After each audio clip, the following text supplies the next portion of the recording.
Hello student, welcome to science Jaipur. तो प्यारे विद्यार्थियों, आज का जो हमारा जो टॉपिक है, 1 मिनट बेटा, पेन भूल गया मैं। आज का जो हमारा जो टॉपिक है वो क्या है बेटा? मसूर, है ना। दलहनी फसलें चल रही थी और दलहनी फसलों में जो अभी आज का जो टॉपिक है ये क्या है? आज हम कौन सी फसल है? मसूर। और मसूर को बेटा क्या कहते हैं? लेंटिल कहते हैं। क्या कहते हैं? लेंटिल कहते हैं। ये ध्यान रखना, है ना। वानस्पतिक नाम आपसे कोई पूछ ले कि इसका वानस्पतिक नाम क्या है, आपसे कोई पूछ ले वानस्पतिक नाम, तो लेंस एस्कुलेंटम जो है इसका वानस्पतिक नाम होता है। ध्यान रखने भाई मसूर का अब उत्पत्ति स्थान देखो, दालों वाली है तो फैबेसी कोलोरा, ये तो कोई दिक्कत वाली बात ही नहीं है। उत्पत्ति स्थान की बात करें तो भाई इसका उत्पत्ति स्थान जो है क्या होता है? भारत होता है। क्या उत्पत्ति स्थान है बेटा? भारत है। इसके अलावा इसका जो है ये रबी मौसम की है भाई, ध्यान रखना, रबी मौसम की फसल है। वेरी इंपॉर्टेंट, ध्यान रखना। रबी मौसम में बोई जाने वाली दलहनी फसल जो है मसूर है। और जो मसूर की यदि मैं बात करूं प्यारे विद्यार्थियों, तो इसका जो प्रोटीन है, क्योंकि दलहनी फसल है तो दलहनी फसल में प्रोटीन भी होगी। तो प्यारे विद्यार्थियों, इसमें जो प्रोटीन होती है वो 25% जो है प्रोटीन होती है। कितनी होती है? 25% जो है मसूर में प्रोटीन होती है। कब बोई जाती है? रबी मौसम में। लेंस एस्कुलेंटम होता है, ये ध्यान रखना। इसके अलावा पुस्त्रम की बात करें, इसका जो पुस्त्रम होता है रेसीम। क्या होता है? रेसीम। इसके अलावा अंकुरण की बात करें तो अंकुरण होता है बेटा हाइपोजियल। कौन सा अंकुरण होता है? हाइपोजियल। 2 प्रकार के अंकुरण हैं, मैं पढ़ा चुका हूँ। हाइपोजियल जो है, हाइपोजियल मतलब बीज पत्र जमीन के नीचे ही रह जाते हैं, तो अंकुरण कौन सा होगा? हाइपोजियल, इसमें अंकुरण होता है। पुस्त्रम रेसीम हो गया। फल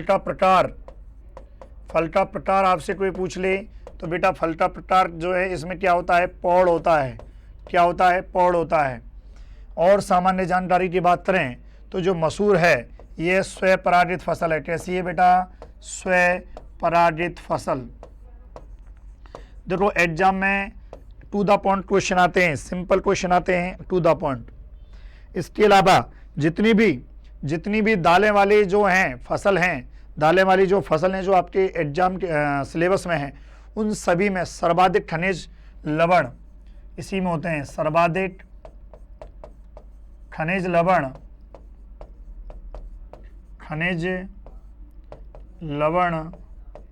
वाली दाल, सर्वाधिक खनिज लवण वाली जो दाल है वो यही होती है बेटा। ध्यान रखें इसका, है ना। चलिए नोट कर लें प्यारे विद्यार्थियों, जल्दी से आप नोट कर लें।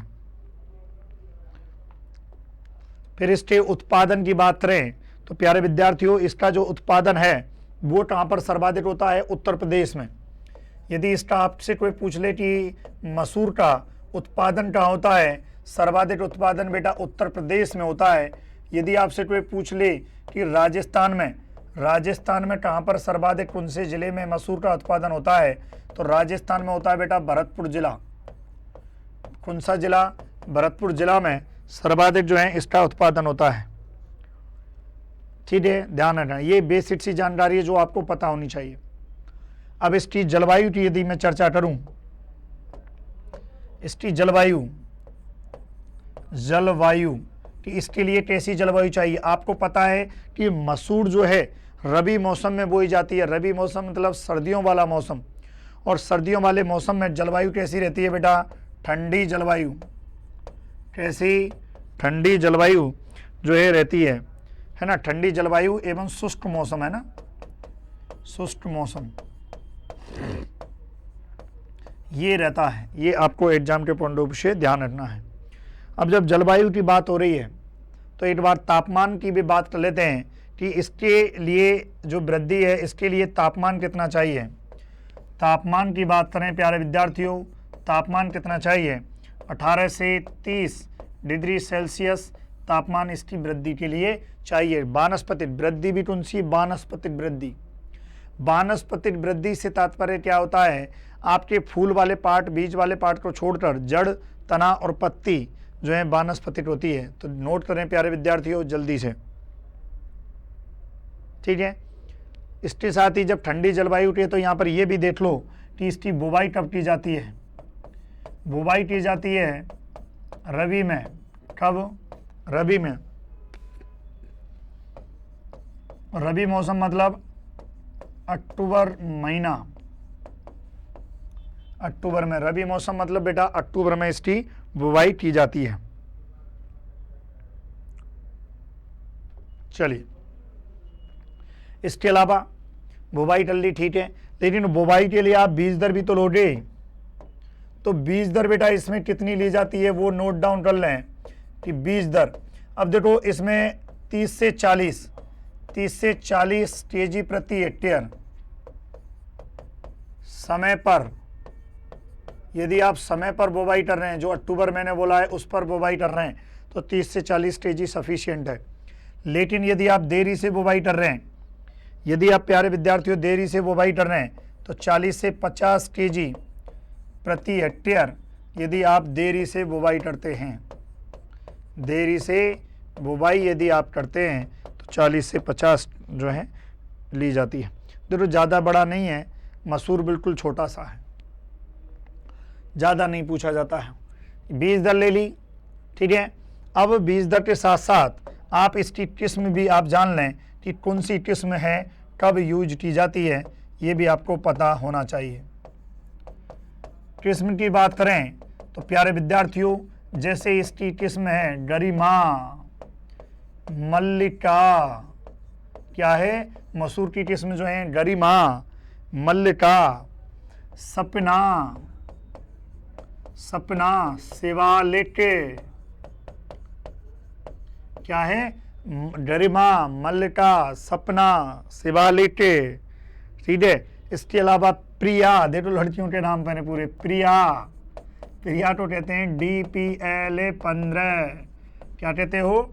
DPL 15। इसके अलावा बेटा पंते L 639, ठीक है। इसके अलावा लेंस 4076। इसके अलावा पूषा वैरव, क्या है बेटा? पूषा वैरव, वैभव, भैरव नहीं, पूषा वैभव। ये जो है गर्मा है, मल्लिका है, सपना है, शिवालिक है, प्रिया है, लेंस 4076 है, पूषा वैभव है। ये सभी किस्में इसी की होती हैं, ध्यान रखें। ओके प्यारे विद्यार्थियों, एक लास्ट बचा है कि इसमें यदि आपको सिंचाई करनी है, क्योंकि सर्दी का मौसम है तो आपको हो सकता है सिंचाई की करने की ज़रूरत पड़े, आपको सिंचाई करने की ज़रूरत पड़े। तो बेटा सिंचाई जो है, एक तो दाना बनते समय या बेटा फली बनते समय, दो समय पे आप जो है इसकी सिंचाई कर दें बेटा, है ना, ध्यान रखें। चलिए, तो ये आपका एग्जाम के पॉइंट ऑफ व्यू से पूरा जो है इम्पोर्टेंट जो है एग्जाम के पॉइंट ऑफ व्यू से बेटा कंप्लीट होता है, ध्यान रखें भाई। चलिए एक बार देख लेते हैं क्या क्या हमने पढ़ा है। मशहूर लेंस एस्कुलेंटम जो है हमने पढ़ा है, लेंस एस्कुलेंटम हमने पढ़ा है।